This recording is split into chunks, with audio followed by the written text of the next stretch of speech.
तैयार करेंगे, चूँकि समाजवादी पार्टी से निष्कासन हो चुका है और बीजेपी में जाने की अटकलें बहुत तेज़ हैं?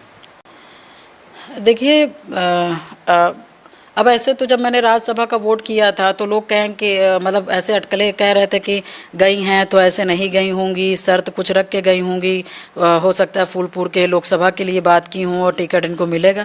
तो ऐसे तो बहुत सी चीज़ें आप लगा सकते हैं अपना। मगर देखिए, मेरा अपना मानना है कि मैंने राज्यसभा में वोटिंग बहुत ईमानदारी से सिर्फ और सिर्फ मुझे न्याय मिला इसलिए दिया था।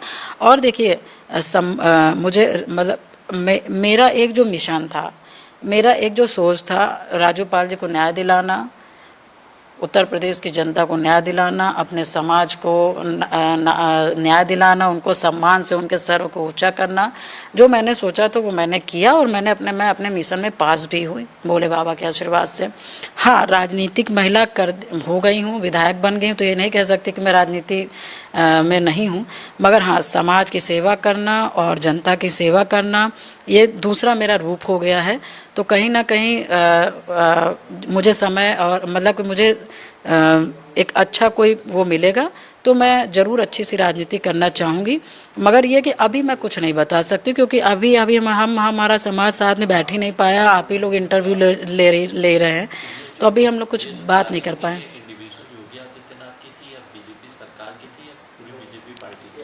देखिए, इस चीज़ पे तो मैं कहना चाहूँगी कि देखिए, माननीय प्रधानमंत्री मोदी जी के नेतृत्व में बनी सरकार निश्चित ही दलित, पिछड़ों और अति पिछड़ों का कहीं ना कहीं हक की बात करती है।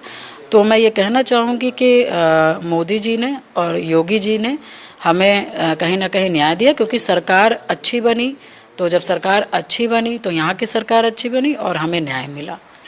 देखिए, जो कल मुलाकात हुई है ऐज़ा सिर्फ एमएलए के उससे हुई है, क्योंकि सदन बंद हो गया और सदन बंद होने के बाद क्योंकि हम लोग जब आते हैं तो बहुत से काम क्षेत्र का लाते हैं, तो बस उसी से रिलेटेड कल हमारी क्योंकि कुछ काम थे, कुछ क्षेत्र के थे, तो उसी काम के लिए हम माननीय मुख्यमंत्री जी से मिले थे, समय लिए थे, समय हमें मिल गया था। बस 5 मिनट में हम लोग लेटर दे करके और उनको कह के हम लोग चले आए। विधानसभा में जो आपने भाषण दिया उसके बाद पार्टी को लेकर के भी कोई चर्चा हुई? नहीं, देखिए, ना मैंने बताया, ना मैंने कोई चीज़ बताई और ना उन्होंने पूछा। ऐसा सिर्फ नॉर्मल एक मुलाकात थी एज मुख्यमंत्री और एमएलए विकास के और क्षेत्र के लिए, बस कोई बात नहीं। पार्टी से जो निष्कासन हुआ है, इस निष्कासन को आप कैसे देख रही हैं? क्योंकि आपने सीएम योगी आदित्यनाथ की तारीफ की और उसके 8 घंटे बाद ही आपको पार्टी से निकाल दिया। देखिए, तारीफ तो, धन्यवाद तो मैंने पहले भी किया है, तो इन्होंने पहले तो नहीं निकाला।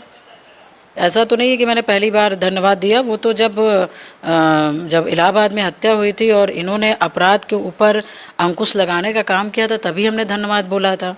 और मगर सदन में जब मैंने माफिया अतीक अहमद को मिट्टी में मिला दिया गया, जब मैंने ये बोला तो उसकी सज़ा मुझे मिली। मुझे उस शब्द की वजह से मुझे निष्कासित किया गया। समाजवादी पार्टी की? जी, बिल्कुल। ऐसे आरोप के पीछे की क्या वजह मानती है? आप पार्टी में नहीं है, पार्टी के कामों को देखा होगा आपने, समाजवादी पार्टी के कामों को देखा होगा, तो क्या आपको पहले से अंदेशा नहीं था इन चीज़ों के बारे में? देखिए, जब मैं समाजवादी में गई तो वो समाजवादी अखिलेश यादव जी की थी। आप भी जान लो, हम भी जान रहे। 2012 में 17 में अखिलेश यादव जी ने कैसा वर्क किया आपको भी पता है। कहीं ना कहीं वो माफियाओं को अपने से दूर रखे थे। तो उसी विचार को मैंने देखते हुए मैंने उनसे जुड़ने का काम किया और उसके बाद मैं काम करती रही। उसके बाद जब मैंने देखा कि एक हत्या हुई, और वो भी क्या कहते हैं अतीक अहमद के लड़के ने की थी, और जब हत्या हुई तो उसके बाद फिर माननीय मुख्यमंत्री जी ने तुरंत क्या कहते हैं, जिन्होंने हत्या की थी उसका इनकाउंटर करवा दिया। और जब इनकाउंटर हो गया तो इनकाउंटर होने के बाद इतना ज़्यादा विपक्ष के लोगों ने बवाल मचाया कि फेक इनकाउंटर है, ये है, वो है। तो मैं कहना चाहती हूँ कि क्या अपराध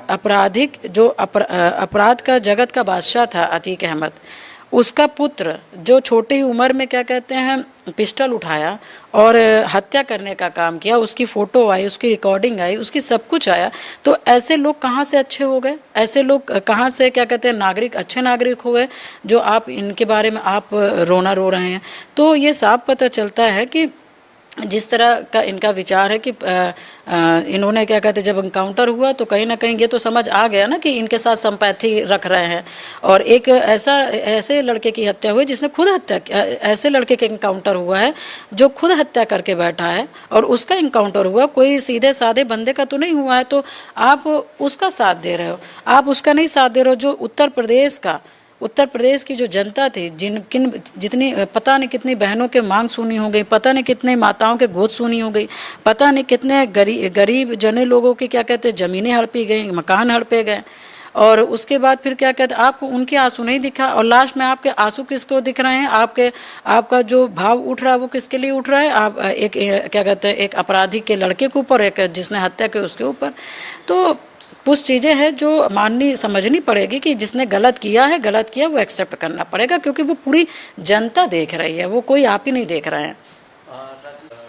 जब राकेश प्रताप सिंह पांडे इन सब ने किया था, आपने भी क्रॉस वोटिंग की थी, उसके बाद से पार्टी आपको अलग मान रही थी जी। तो इस बार तो निष्कासित ही हो गया सीधे। जी जी। तो आपको नहीं लगता कि आपने जो बात कही वो आपकी बात सही थी और वो समाजवादी पार्टी हजम नहीं कर पाई? देखिए, विपक्ष नहीं समझ पा रहा है कि हमने बात सही की, उनको बस ये लगता है कि हमारे पार्टी की विधायक थी तो इनको हमारे हिसाब से बोलना चाहिए। जब मैंने अपराध पे बोला है, जब मैंने अपने निजी जीवन पे बोला है, जब मैंने राजू पाल पे बोला है, तो कहीं ना कहीं तो अतीक अहमद का तो नाम आएगा ही ना। मैंने समाजवादी का तो नाम नहीं लिया, मैंने और किसी का तो नाम नहीं लिया। मैंने कहा कि मतलब ऐसे अतीक अहमद का मतलब कि मिट्टी में मिला दिया गया तो सारी जनता प्रसन्न है, तो मैंने क्या गलती बोला? अच्छा, मैं ही थोड़ी ना बोल रही हूँ, पूरा उत्तर प्रदेश की जनता बोल रही है कि क्या कहते हैं माफिया, मतलब कि अतीक अहमद जैसा माफिया मारा गया, उन लड़कों को भी धन्यवाद करते हैं लोग। और क्या कहते हैं जब उसका असद का जब इनकाउंटर हुआ तो सारे लोगों ने, सर समाज के लोगों ने अच्छा बताया कि हाँ भाई ऐसे लोगों को इनकाउंटर होना चाहिए, नहीं करेंगे तो यही लड़के चल करके आगे और भी हत्याएं करेंगे। निजी जीवन की आपने बात की, सोशल मीडिया पर तमाम तरीके के पोस्ट किए जा रहे हैं, चाहे वो आपकी इंटरकास्ट मैरिज को लेकर के हों या फिर जो आपने भाषण दिया उसके बाद से कुछ पोस्ट किए गए, उनको कैसे देखते? देखिए, मैं बस यही कह सकती हूँ कि जो विपक्ष के लोग हैं उनको कोई मुद्दा नहीं मिल रहा है, तो बस वो जब कोई मुद्दा नहीं पा रहे हैं तो वो निजी जीवन को मुद्दा बना दे रहे हैं, और वो मुद्दा बना रहे हैं जिनको पहले से सब कुछ पता है कि पूजा पाल के साथ क्या हुआ है। अब जब वो फेसबुक में जब वो क्या एक एफिडेविट है वो दिखा रहे हैं, तो क्या उनको पता नहीं है? उनको नहीं पता है? जब पता है तभी तो एफिडेविट, मैंने चुनाव लड़ा है उस पर एफिडेविट लगा है, तुम कहीं से भी निकाल लो, मगर निकाल तो रहे हो तुम सरकारी ही कागज़ से ना, तो वो तो सबको पता है। तो अब इस तरह की ओछी हरकत करना मुझे लगता है कि जो अच्छे दायित्व में बैठे लोग हैं उनके लिए तो अच्छा नहीं कहा जा सकता। मगर मैं ज़रूर ये कहना चाहूँगी कि उनको अच्छी तरह से, उनके मुखिया को अच्छी तरह से पता है कि ये जो शादी हुई थी वो एक ट्रैप था, और वो भी क्योंकि मैं माफिया अतीक अहमद से लड़ती आई और उसी समय मेरी हत्या की बात हो रही थी। मगर जब मुझे हत्या की बात पता चली तो मैंने लिखा पढ़ी करके, मेरे पास प्रूफ है सारे के पेपर जो जैसे मांगे कि जैसे अभी मैंने इसको कभी नहीं दिखाया, मुझे ये सब चक्कर में पड़ना ही नहीं है, मैंने ये कभी नहीं दिखाया। मैंने ये अप्रैल में ही निकाल करके मैंने दे दिया था कि ऐसा ऐसा मैटर, अब आप ना पढ़ो, आप ना समझो तो उसमें हमारी क्या गलती? हम घर घर में तो एक एक पेपर पहुँचाएँगे नहीं। तो जब इस तरह से हुआ तो क्योंकि मैं वर्षों से मैं अतीक अहमद से लड़ती आई